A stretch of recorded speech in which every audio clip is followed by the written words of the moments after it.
ونصلی ونسلم علی رسول الکریم اما بعد فاعوذ باللہ من الشیطان الرجیم بسم اللہ الرحمن الرحیم صلاۃ والسلام علیک یا سیدی یا رسول اللہ وعلی آلہ وصحبہ یا حبیب اللہ۔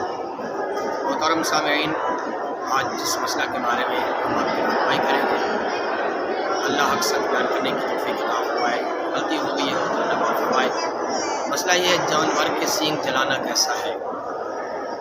پہلی بات یاد رکھیے گا، نبی کریم صلی اللہ علیہ وآلہ وسلم نے جانور کو ایذا دینے سے منع فرمایا ہے، لیکن اگر جانور کی منفعت ہو یا مالک کی کوئی منفعت ہو تو پھر اس وجہ سے جانور کے سینگ جلائے جا سکتے ہیں۔ مثال کے طور پر حفاظتی جنگلے میں اس کے سینگ الجھ جاتے ہیں، یا ایک جانور دوسرے جانور کو سینگ مارتا ہے یا انسان کو سینگ مارتا ہے، یا آپس میں لڑتے ہیں تو لڑنے کی وجہ سے اس کو نقصان ہوتا ہے، تو ان وجوہات کی بنا پر سینگوں کو جلانا جائز ہے، لیکن احسن طریقے کے ساتھ جلایا جائے، سن کر کے اس کے سینگ جلائے جائیں تو پھر یہ ہے۔ جس طرح کے جانور کو خصی کرنا جائز ہے منفعت کے تحت، عبارت ہے خصاؤ بنی آدم حرام بالاتفاق، کہ انسان کا خصی کرنا بالاتفاق حرام ہے۔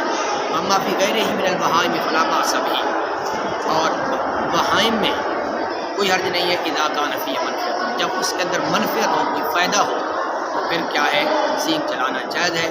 اللہ تبارک و تعالیٰ سمجھنے کی اور عمل کی توفیق دے۔